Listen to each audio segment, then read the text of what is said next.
watching India Business Hour Plus. Now it's the eve of the election verdict in Delhi. Will Arvind Kejriwal complete a hat-trick? Can the Bharatiya Janata Party pull off an upset? Can the Congress Party play spoiler? If the exit polls are anything to go by, they are all predicting a victory for the Aam Aadmi Party. The Access My India exit poll, for instance, is predicting a resounding AAP victory with 59 to 68 seats. The BJP is only a distant second here, and the Congress may not even open its account. The Times Now Ipsos exit poll is probably the most conservative for the AAP. It is predicting 47 seats to Kejriwal's party, but even this is 11 seats more than the majority mark of 36. Well, voter turnout for the poll stood at about 62.6%, which is a decline of around 5% compared to 2015 elections. But what stirred a massive controversy were the Election Commission's reporting the voter turnout one day after the voting. The EC took about 17 hours to release the final voter turnout. Sahil Meghani reports on the battle for Delhi. Last few hours left when Delhi gets to know which party has the Delhi at large voted for, and will the Aam Aadmi Party going to return to power once again, or does BJP's claim that it is forming the government this time, would that turn out to be true or not? We'll get to know in the verdict tomorrow. What's happening is that there is, of course, no stoppage. While the campaign is over, while the voting has been done, but the war of words between the Bharatiya Janata Party and the Aam Aadmi Party continues. Yesterday, when the Election Commission got pretty late in issuing the final voter turnout, the Aam Aadmi Party leaders took to Twitter to launch a no-holds-barred attack at the Election Commission, asking why is it that it was taking so much time for the Election Commission to issue the final voter turnout, and also raise suspicion that was there something amiss with this delay. They were connecting dots with, of course, the statement that came in from BJP Delhi Chief Manoj Tiwari, in which he sounded a very confident note, said that irrespective of what the exit polls are saying, despite the exit polls rather saying that there's going to be a landslide victory for the Aam Aadmi Party, he sounded a confident note saying that BJP is going to cross the magic mark. In fact, they will be scoring more than 45 seats. But again, finally, the Election Commission did issue a press conference last night, did address a press conference last night in which it rejected all those allegations and said that there was a delay because it took a lot of time, because it's a tedious process, and the allegations by the Aam Aadmi Party are false. The BJP also said that Aam Aadmi Party is worried because there was a surge in the last 1 hour, which BJP is claiming most of those votes went to the BJP. But will it be BJP?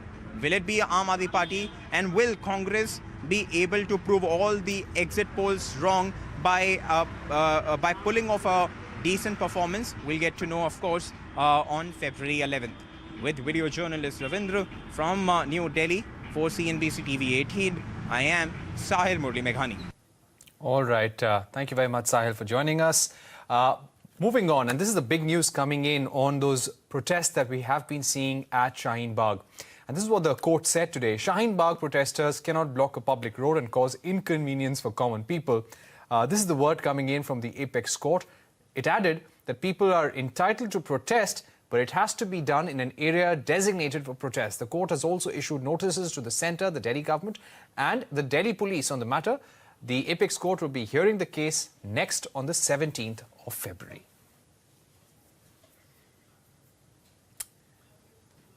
Moving on, former Jammu and Kashmir Chief Minister Omar Abdullah's sister has moved the apex court, challenging his detention under the Public Safety Act. Appearing for petitioner Sara Abdullah Pilot, senior advocate Kapil Sibal mentioned the matter for urgent listing. Remember, Omar Abdullah has been under detention after the centre abolished Article 370 in August last year. Last week, the government slapped the stringent Public Safety Act on him to continue his detention. Praveen Swami joins us now with more details. Praveen, on what grounds has Omar Abdullah moved court? Well, there's a whole body of legal precedent saying the Jammu and Kashmir Public Safety Act can't be used to arbitrarily arrest people. There have to be sound legal grounds for it. And the contention of Omar Abdullah through his lawyers is that those legal grounds haven't been met, that the authorities who are supposed to apply their minds and see if there's actually a strong legal case that he might disturb the peace or engage in activities prejudicial to public safety haven't really been met over here. The Supreme Court has listed this matter for early hearing. This is one of several PSA orders imposed in recent months. We don't know if other people are going to similarly, other political leaders are similarly also going to be moving the court. But whatever the outcome of this judgment, it'll certainly have a bearing on the other cases that are pending now. And the contention that these orders are made with political mala fide, that there's simply a political vendetta masquerading as a legal case, which is Omar Abdullah's contention, obviously a very serious one and will have a large bearing on how the other PSA detentions also play out in coming days and weeks. Okay, Praveen, so while you're with us, also tell us about the PSA Act and what sections have been used to keep Farooq and Omar Abdullah under detention. The Public Safety Act is quite an exceptional act. There's no real sort of equivalent in Indian criminal law. It was created in 1977 first as an ordinance and then in 1978 as an act by Sheikh Muhammad Abdullah, Omar Abdullah's grandfather, ironically enough, and used basically as a means to crush his political opponents, who were then members of the Jamaat-e-Islami, and in one of those other great ironies of history, allies of the Janata Party, which went on to evolve into the Bharatiya Janata Party. Basically, this legislation allows Jammu and Kashmir to hold people in detention for up to 2 years without a trial or due process. If the state is satisfied that they may engage in acts prejudicial to the security of the state or a wide variety of other acts that may undermine the government. The traditional justification has been that Jammu and Kashmir is a particularly disturbed place and that therefore you need this kind of special legislation to act against separatists, secessionists, terrorists. Ironically enough, right now though, while we have 3 former chief ministers in jail under the PSA, almost the entire top secessionist leadership hasn't actually been charged under this act. And in one of the more odd cases, Sajjad Lone, who is a separatist leader, who left separatism to contest the elections, is in jail under the PSA. His brother Bilal, who continues to be a separatist, is not charged under the PSA. So many ironies and twists in this story, as they always have been with the PSA. There are many people who believe that a country like India ought not have a preventive detention statute like this on its law books, that everyone deserves a proper criminal trial before being held in prison. The Supreme Court hasn't yet ruled on this, but in many cases in the past, it struck down PSA warrants saying that there hasn't been adequate application of mind by the executive on framing the charges. We'll have to wait and see how it finds in this matter. All right. Thank you very much, Praveen, for joining us. And this is the other big story that will play out this week. Vijay Mallyas' appeal against his extradition will be heard by the London High Court from tomorrow. The hearing is expected to go on for 3 days. The verdict of this court will be decisive and no effective appeal lies beyond its decision. Remember, this order will come more than 3 years after India began extradition proceedings against the fugitive business tycoon. The appeal was allowed on the fundamental question of whether Mallia defaulted on loans due to genuine business losses or whether he defaulted willfully. Sanjay Suri joins us with the latest. Sanjay, over to you. Well, the endgame in the Mallia extradition case begins this week here at the London High Court, where his appeal will be heard over a period of an expected 3 days. Mallia had argued against his extradition on several grounds. He had argued that the whole case is politically motivated. He had said that he cannot expect fair trial in India. He had said that the proposed detention conditions for him in Mumbai are not good enough. The appeal has been allowed only on the central issue whether there is prima facie evidence of fraud or not, whether he acted in good faith or he acted deceptively. The Westminster Magistrates Court, in ordering his extradition earlier, had relied on a set of emails within the company that pointed to a dismal picture of finances, while the company presented a false and rosy picture to the banks for purpose of obtaining the loan. The magistrate had noted also, in line with the Indian government's arguments, that the company had been valued at a very high 3,500 crores by the company Grant Thornton, which relied basically on the KFA's own narrative, while a more realistic assessment that valued the company at about half of that was not presented to the banks. It was also argued by the Indian government and upheld by the Westminster Court that once the loans were obtained, they were used for paying for Mallyas' private jet, for his Formula One racing company, and for his lifestyle and personal expenses, rather than repaying creditors. The case will now be decided at the earliest here, and we can expect that a judgment will be out next month. All right, Sanjay, thanks for that. Of course, that's something that we're going to be tracking very closely all 3 days. For now, very short break. On the other side, Supreme Court agrees to hear a plea seeking disclosure of annual inspection reports and risk assessment reports of banks by the Reserve Bank. Details when we come back.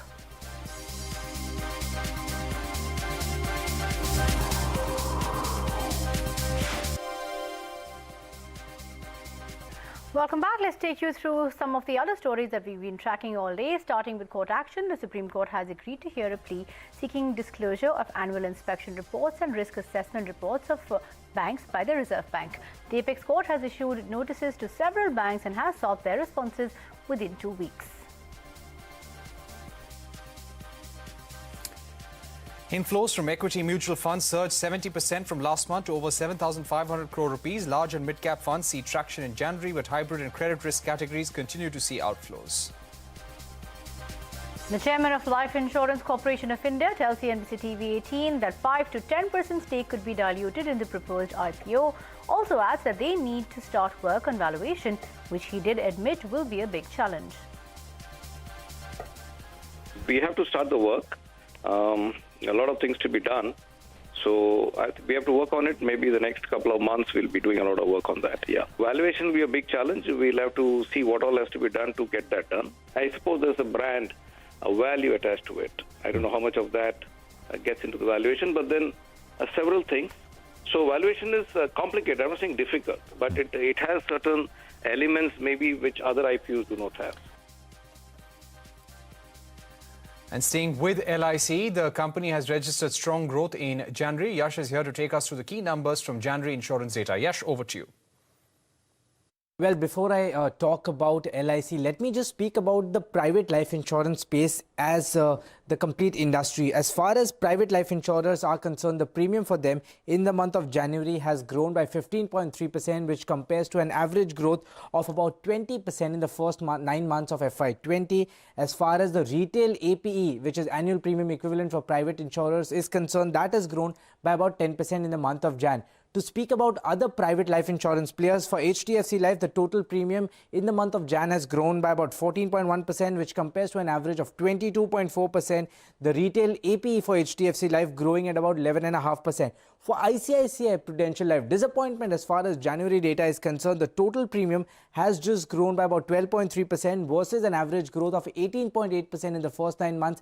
The bigger disappointment is on the APE side, which has actually degrown by about 4.8%. For Max Life, the total premium growing by about 19.8% comparing to 19.3%. The APE growing by 15%. For SBI Life, the total premium growing by about 18.3%, but importantly, a strong APE growth of about 48.8%.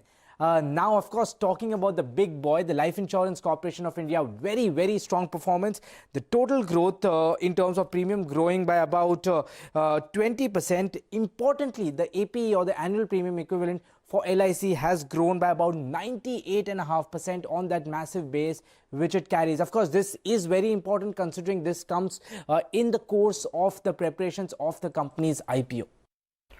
Okay, Yash, thanks for joining in with that. So that is a detailed outlook of how the life insurance sector performed in Jan. But coming back to the restaurant space, cafe and restaurants in Mumbai are still trying to work out a model to ensure that the cost of doing business is not more than footfalls if they are open 24/7. CNBC-TV18's Priya Shade caught up with restaurateurs to find out how business is shaping so far.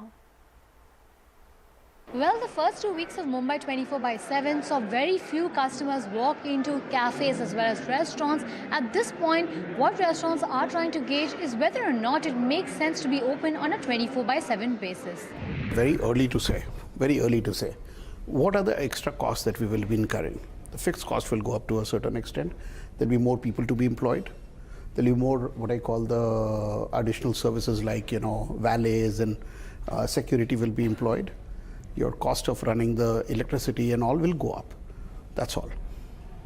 Potentially, you have one more session, 50% more than the hours you're allowed today to conduct business. Now, how to do business is entirely up to you. Initially, for the first 3 days, opened all stores 24/7. We figured that there was no revenue happening post 4 a.m. So now we're keeping it open till 4 a.m. and we take a small 3-hour break where we do the entire cleaning and the setup. So the store is operational 24/7. It's just that we are not selling from between 4 to 7 because we then do the entire back end and the cleaning. Sales have been, I would say, minuscule. I would say on an average maybe 15 to 20 bills per store per night. While there was some traction in late-night deliveries, restaurants are now working with platforms like Zomato, Swiggy as well as Dine Out to curate special menus and offers to encourage more customers to eat out. In Mumbai now, we work very closely with the NRI as well to figure out how we can help them build this ecosystem, which is a 24/7 system, which is late night bookings or even early breakfast. This could be at, non-5-star places, at 5-star places, which is a big thing, as well as late night bookings for them. And even on the tech side, enabling them how to kind of manage this through 24/7, right? Because they need a lot of efficiency in their system to ensure that it doesn't hit their bottom line, right? So giving them the right software technology to ensure that they can manage that through the night. Of course, there have been teething troubles like dealing with local police authorities, ensuring the safety of consumers, but restaurants are hopeful that most of these challenges will be ironed out by the time summer holidays kick in. In Mumbai, Priya Sheth. All right, to the Auto Expo 2020. The MG Motor Pavilion is brimming with excitement as the company showcases its future-ready portfolio. This includes SUVs like the Hector Plus and the Gloster that will head to Indian shores soon, along with the G10 MPV that will rival the likes of Kia Carnival. CNBC TV18's Arif Shirvani takes a look at what's being showcased at the MG Pavilion. Take a look.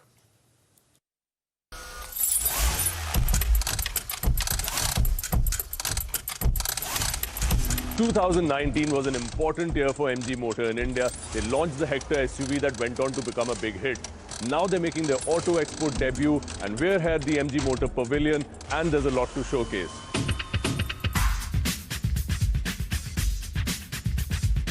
One of the major highlights from the MG Motor Pavilion is this SUV that you see behind me.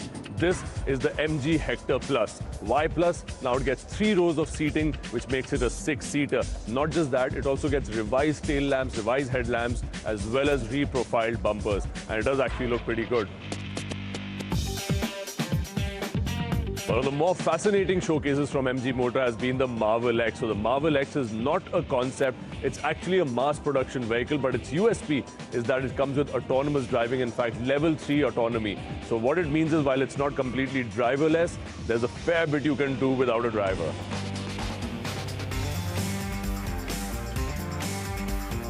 A lot of attention at the pavilion has been on the ZS EV. While MG Motor has already launched it for 20.8 lakhs, but because this is the immediate future, a lot of customer attention has been on it. But what's an Auto Expo pavilion without a concept? And this concept Vision Eye shows us the distant future. It's a 5G-enabled driverless vehicle with modular seating. And this perhaps is what the future of mobility will look like. And this little fellow in pink is the E200. It's powered by a 24 kilowatt-hour lithium-ion battery, and it will do a claimed 250 kilometers on a single charge. The motor makes 130 newton meters of torque, which quite frankly for this little car is quite a lot.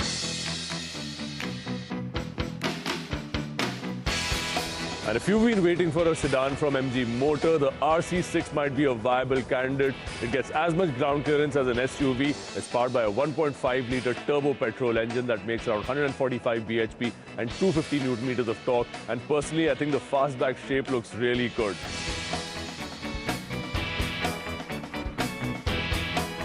And the big unveil from MG Motor at the pavilion has been the Gloster. So this SUV has taken some journey to get here, but it's finally here in the flesh. It's a full-size SUV is what MG Motor is saying, but it will be priced very competitively. It's going to be loaded with features, and it's a big highlight from the MG Motor Pavilion, clearly getting a lot of attention here. All right, time for a very short break. On the other side, in our special series ahead of the Dubai Expo 2020. Welcome back. In 1968, Dubai-based international education company GEMS Education opened its first school in Dubai. 5 decades since, the company boasts of 70 schools across the world and caters to thousands of students across 4 continents. CNBC-TV18's Jude Sana details how a family of immigrants from Kerala established a world-famous chain of schools and what plans they have to increase their global footprint. Take a look.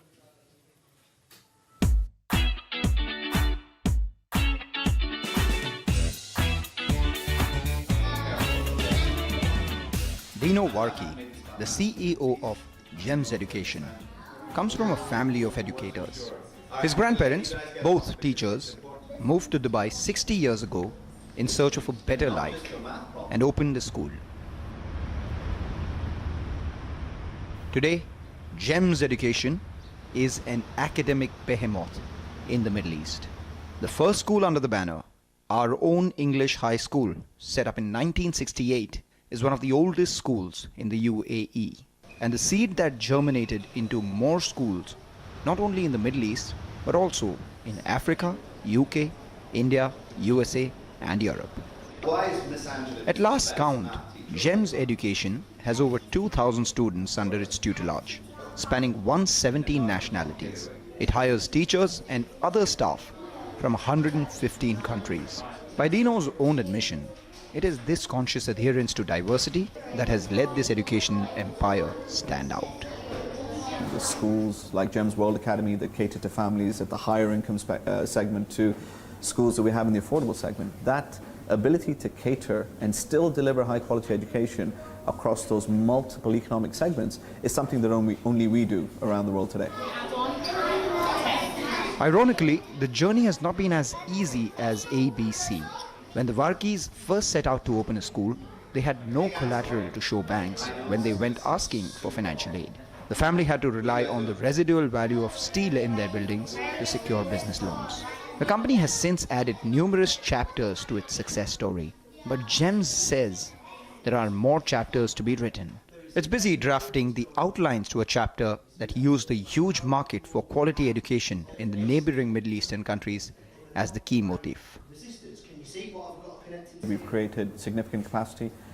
We need to grow into that capacity. By the same token, I think we are looking at those markets that are adjacent to us, that are closest in terms of the demographics, the demand drivers, the regulatory environment. So Saudi Arabia represents a significant opportunity for our business and for what we do.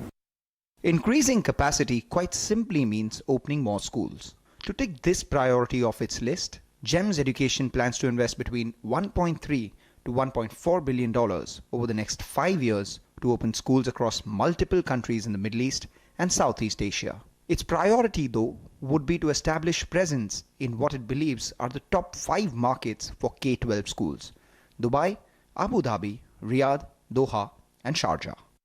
While the Middle East continues to remain a core market for education, GEMS International is also looking to expand in more mature Southeast Asian markets like Singapore and Malaysia. India, however, does not feature prominently on the company's growth plans, at least for the next 5 years. Nor, for that matter, is China. We already have a very, very strong proposition in Singapore and Malaysia. Looking further afield, you are looking at markets like Indonesia, Vietnam, Thailand.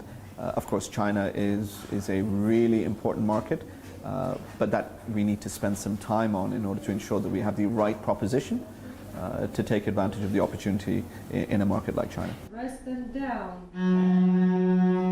In 5 years, as its expansion plans near fruition, GEMS expects 75% of its revenues to come from the UAE and Saudi Arabia and other markets, including newer ones in Southeast Asia, making up the balance. We were very UAE focused up until the mid-2000s, and sort of from 2004 onwards we started to expand to other markets. The UAE still continues to be our core market, our home market. A significant amount of our earnings are still derived from the UAE.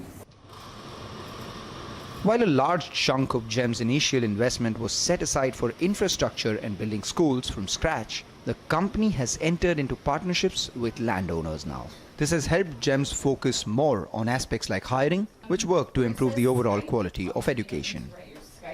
And I think 50% of our portfolio is capital light, where we, again, lease the infrastructure from typical counterparties, and the other 50% is where we've invested in the real estate infrastructure. While there's a multi-trillion-dollar education market up for grabs, GEMS expansion plans don't center around just the numbers. Today, the education sector opportunity is just under $7 trillion.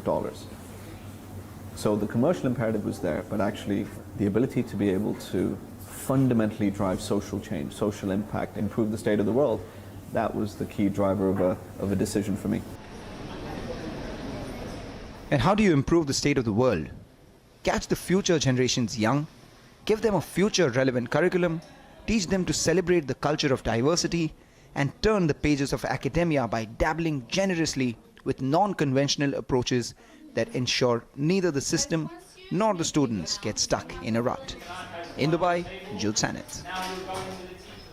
Well, of course, we will get you more from the special series over the days to come. But with that, we will have to wrap up this edition of India Business Hour Plus. From Parikshit, me, and the entire team of India Business Hour Plus, thank you so much for watching. Have a very good night.